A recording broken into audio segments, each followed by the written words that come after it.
All right, I'm going to go ahead and call this meeting of the Assembly Quality Municipal Services Ethics and Elections Committee to order. It is 12:04. We're noticed today until 1 p.m. here at City Hall, room 155. Let's go ahead and start with Assembly member introductions.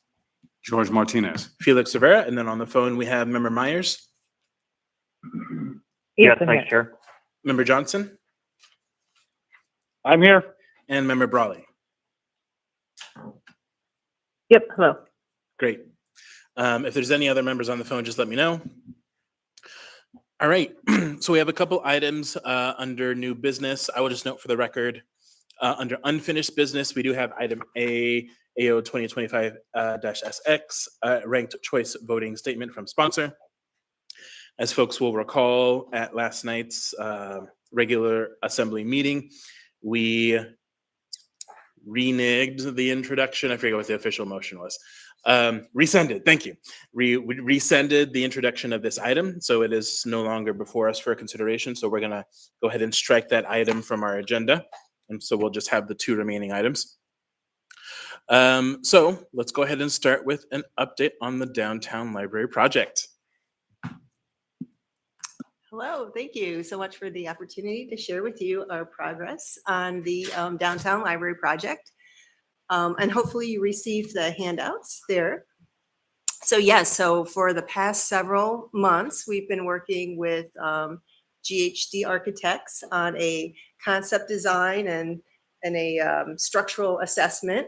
And so we have come to the point where they've provided a report, and that now is going to for cost estimating. So we hope to get that cost estimates back. We're told early to mid-July. And so we put together a schedule for public input kind of based on receiving those costs. And I just wanted to share the concept drawing with you and give you a little information about what we're looking at as far as the space goes. And then of course, we'll be receiving input from the public to help us determine collections, programming, things that we might be able to offer within that space that we don't know yet that they might be interested in having. So the space has a multi-purpose collaboration space. So it's a room that could fit up to probably 10 people in it, but then you could also divide it so that if you wanted small group or just personal study room access, so there'll be that. It will definitely have internet access, and we have right now designated 2 public use computer workstations. And then along the wall on that concept drawing, there's like cafe style tables where you know, people could sit and look out the window and hopefully bring their devices and then be able to access, you know, the internet that way. And then we were looking at materials, and of course this is kind of open to, you know, to public input, but we wanted to have a youth collection with board books and picture books and some interactive elements. We also wanted to have a general collection, and we're kind of thinking maybe popular materials, something special where we were kind of thinking of something where we could have non-holdable materials so that when those who came in might find something that they weren't expecting to find on the shelf, and then also Alaska related materials. That's what we're thinking. And then periodicals and newspapers. And because we're thinking it'll probably be a walking community for a large part. So having people, you know, who are there and then just walk into the library and use things, but also being able to check out materials. And so, so those are some of the spaces. I don't know if you have any questions about any of the concept drawing or any of the spaces that we're looking at.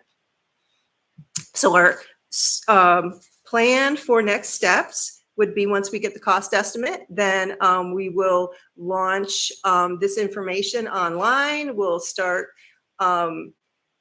hopefully gathering public input online, as well as having different special meetings. So we'll have a big meeting, and we're thinking that one would be like an open house question and answer session. And then we talked about being at Fridays on at the concert, Fridays on the 4th concert, and then also working with downtown, and the Anchorage Downtown Partnership. We talked with them to see if we could collaborate and do something that way. Great. Thank you for that update. Do members have any questions? I have a couple to get started, and if the members want to get in the queue, feel free to. So let's start with costing. So I know that the last time we got a report from the library, there were some concerns or possibilities that there may be some ADA or elevator issues that increase costs. Have any of those been scoped out yet, or will that just come when you get the cost estimates in July? So there are some projected costs, and so that was part of the reason that we ended up in the location of the building that was selected, was due to the budget and the structural assessment. So that what we're hoping is that when we receive the official cost estimates, we will be within budget. So yes. Great. That's what I like to hear. Yes.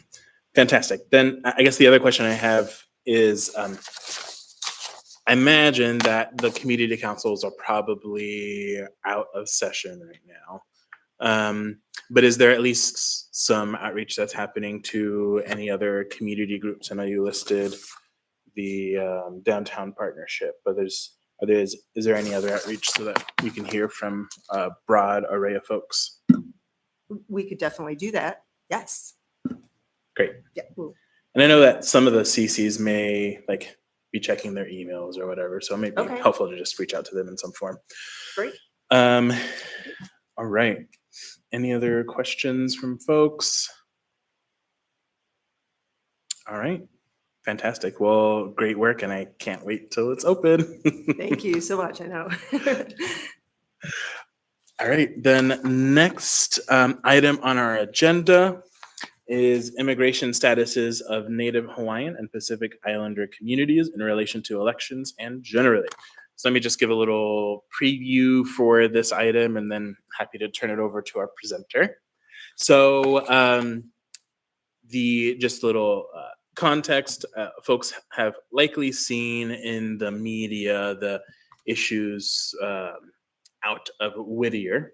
We're not necessarily here to engage in conversations about the Whittier issue specifically, but mainly to provide good context for us as elected officials, as a municipality of Anchorage, and for the community writ large, whoever is watching the YouTube or watches it at a future meeting, about what is the immigration status of our community members, and things that I think it's helpful for us to know, particularly as we do have a large Native Hawaiian and Pacific Islander communities here in Anchorage. And there's probably things that we don't know about that community which we serve and represent. So I will turn it over to Tafi.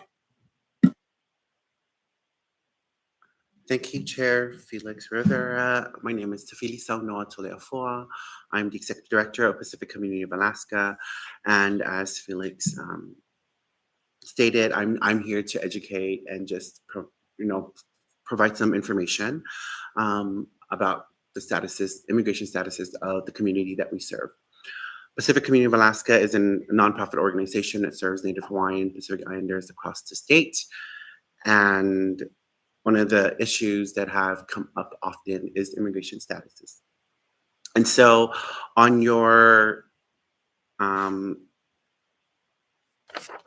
sheet there, you will see all the islands that we serve with folks that live here in Alaska. So the Pacific Islands were divided into 3 subgroups. There's the Polynesia Islands, which majority of folks that live in Alaska are from the Polynesia Islands. Hawaiians, Samoans, Tongans, those are like the top 3 communities that live in Alaska are Hawaiians, Samoans, and Tongans. But there's also other islands like Tokelau and Cook Island within the Polynesian realm. And then there's the Melanesian Islands, which are Fijians, the Solomon Islands, New Caledonia, Papua New Guinea, and that's another group of the Pacific Islands.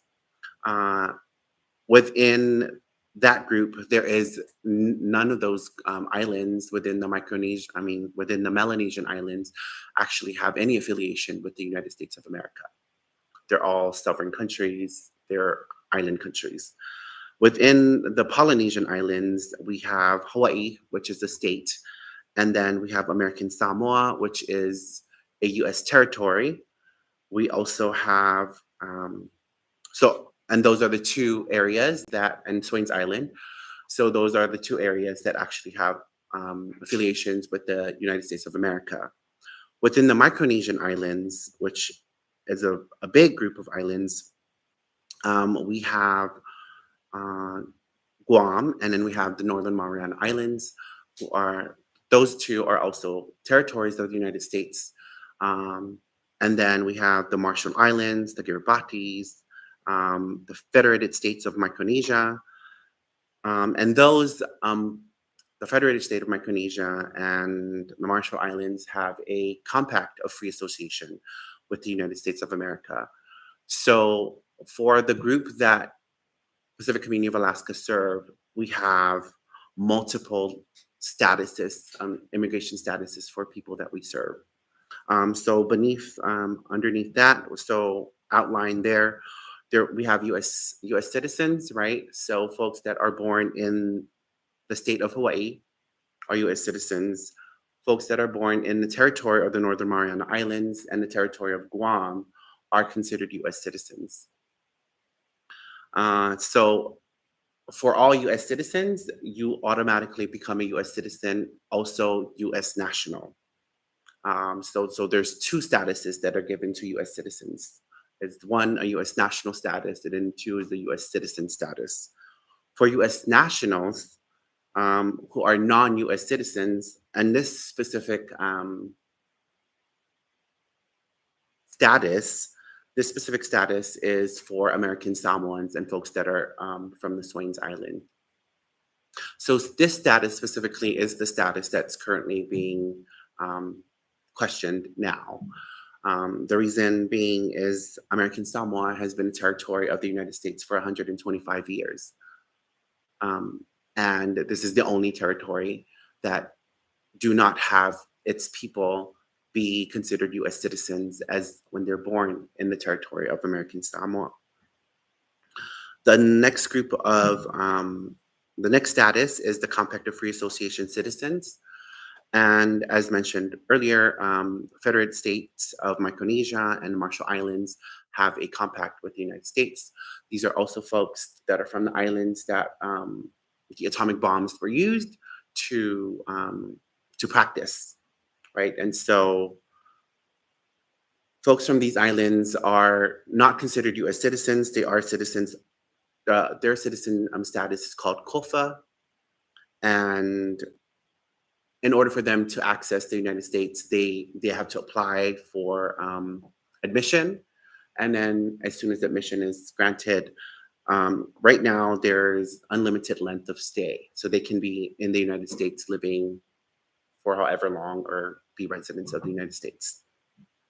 And then of course, all the other islands that I haven't mentioned that do not have any affiliation with the United States are all non-U.S. citizens, and those folks also have to go through a process called the naturalization process in order for them to become U.S. citizens.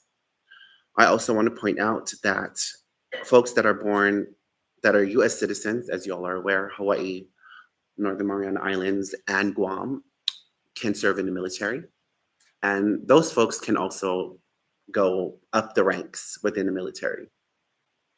For U.S. nationals, non-U.S. citizens that are from American Samoa, I also want to point out that American Samoa is I would say the biggest export of within American Samoa is to our military. And those folks that are U.S. nationals cannot go and become officers unless they become U.S. citizens. And then also the Compact Free Association also have folks going into our military, and they cannot also go up the ranks unless they become naturalized citizens of the United States. And so, hence, there's a lot of confusion within our election systems. It's because of the misunderstanding of statuses, and also like the national government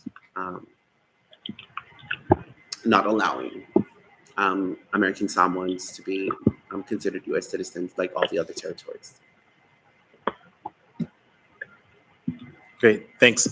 I hear that someone's unmuted. I don't know if you're trying to get into the queue or if maybe you can mute yourself. But are there any, thank you for that presentation. Are there any questions from members? I guess sort of the first question that comes to mind for me is probably a silly question, but an honest one. So I've had this conversation with you, Tafi, before, and certainly this is at face value confusing, right? I guess how knowledgeable are folks from any of these islands aware of their own status and what that means? I would say that folks that grew up in islands understand their statuses, right? Because if they went to school in islands, most likely that was taught. For folks who may have been brought here as young people, they would be confused. I think also with like, yeah, did I answer your question? Yeah. If there's anything else you want to add, feel free to. But yeah, that was what I was trying to get to. Yeah, I would say like folks that were like American Samoans that were born in American Samoa and raised in American Samoa and understand the status as a U.S. national. They understand that most likely they will not be able to like exercise all the rights that citizens have in the United States. I think the confusion comes in when our own systems and paperwork that we create to track all these things do not acknowledge the statuses that other people have, right? So when we dichotomize our, or only give two options for citizenship, it's like U.S. citizen, non-U.S. citizen. And then you have COFA citizens who are like in the middle, and then U.S. nationals who are also kind of like in the middle. Like people are like, okay, so where do I mark? One of the things that I brought up is that U.S. American Samoans have Social Security cards like U.S. citizens. They also have U.S. passports that are from the United States. They also have a birth certificate that is similar to all the birth certificates that is issued in all the other states, and it says American Samoa. And so without adequate training of folks that are working in DMV or like election office and all of these places about all of these issues, all of these statuses, people will just be like, okay, show me a proof of your citizenship or proof of your identification.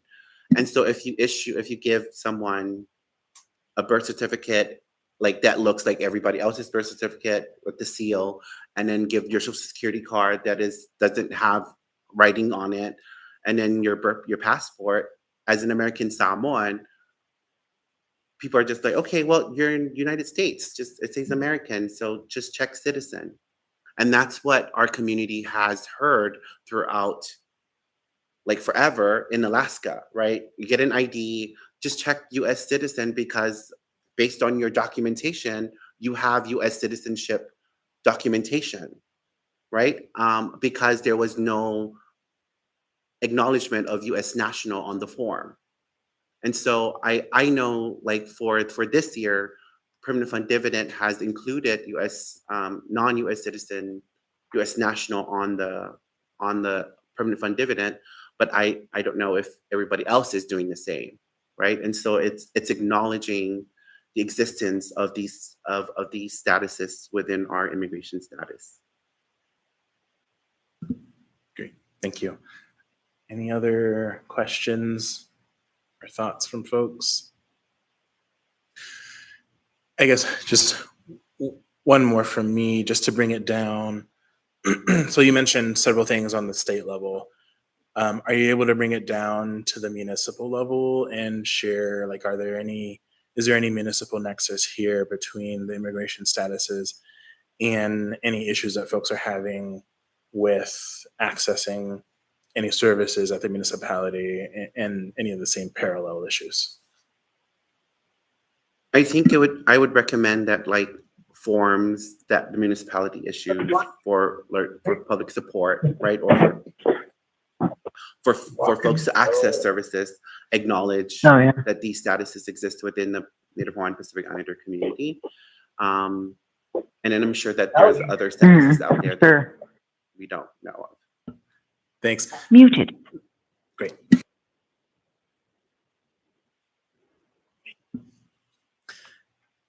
Great. Thank you. Yeah, that's certainly when the issue first came up some months ago, I did request that some research be done on what our municipal forms look like, and I'd have to go back and dig a little bit deeper into that. But yeah, it's certainly something to explore. Yes, Member Martinez. Thank you. Taffy, do you know what the state is doing with that information on the PFD form? And I ask that because of the relationship between voter registration at the state level and the PFD. Is it being incorporated into voting rights, or how is it being utilized beyond the checkbox at this point? So it is my understanding that the U.S. national non-U.S. citizen status is added to the PFD form, and folks I think they are currently working on taking out like the automatic voter registration for folks that are U.S. nationals from the automatic system. As of now, I'm aware that for folks who have, we were actually, Pacific Community of Alaska was told by Director Beecher to inform American Samoan folks to call the office of election to remove their names individually. And so these are a group of folks who will apply for permanent fund dividend, and then you get your voter registration card, and then you have to do an extra step of calling to remove your name from the voter registration. So. Right, and thank you, because in the sense, you're violating the law at that point. Right, and so you're removing yourself to protect yourself, and the state has shown that gap as well. And I appreciate that, because that's a problem. That's a problem for me, and it's an interesting question for the state legislators that are in town now. Many of them were around the assembly last night. I hope they listen to this very exciting conversation, because I think it's meaningful to the extent that we can make sure that rather than exclude people, we find a way to include, rather than have to have people remove themselves from an advancement in voter registration by using the PFD form. And that's an advancement in good government. I'd love to see that the state moves in the direction of inclusion, because from our vantage point, the prerequisites to vote in Anchorage are state requirements and then residency of the municipality.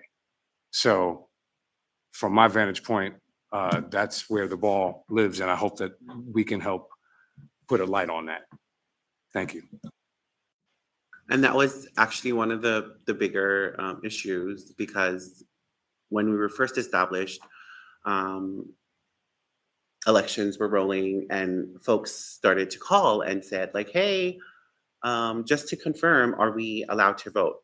Specifically the American Samoan population, because these are folks that have received voter registration cards issued by the state. And so at that time, we had our community health workers contact the state office of election, and they didn't have an answer.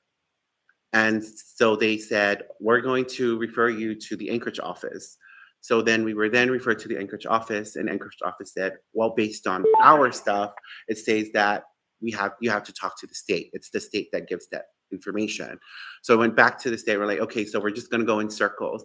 So as an organization, we didn't issue, like when we first got involved in civic engagement work for our community, we didn't issue any information specifically for American Samoans because we didn't know.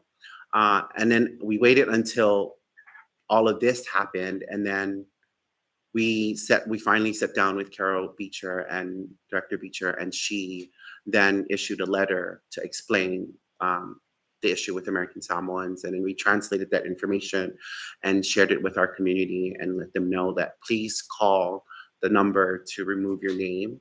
And the bad thing is that, like, within the PFD, you already have that check mark that says that you're saying that you are eligible and blah blah blah. And so why do you then have to call, right? And so, like, it's,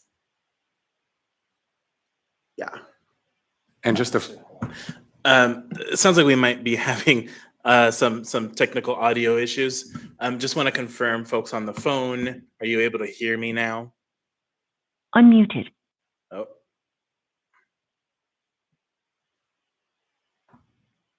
All right, so I'm going to try one more time. Folks on the phone, you can hear me now? Better now? Yes. Okay, great. Yeah, sorry about that. Go ahead. right on, Taffy. Thank you so much. And just a final point, you also, I heard you describe, and I just wanted to make sure I heard this correctly, that for all intensive and practical purposes, at the point of interaction with clerks, for example, not policymakers at a high level, commissioners, et cetera, people are like, yeah, you're a citizen. And they just check the box because of all the other prerequisites being met. It's essentially for all practical purposes. That's how it's being implemented or practical, except when there's a threat of this type of legal risk involved, like violating Voting Rights Act. Yeah, thank you. Appreciate that. Great. Any other questions from folks in the room or on the phone?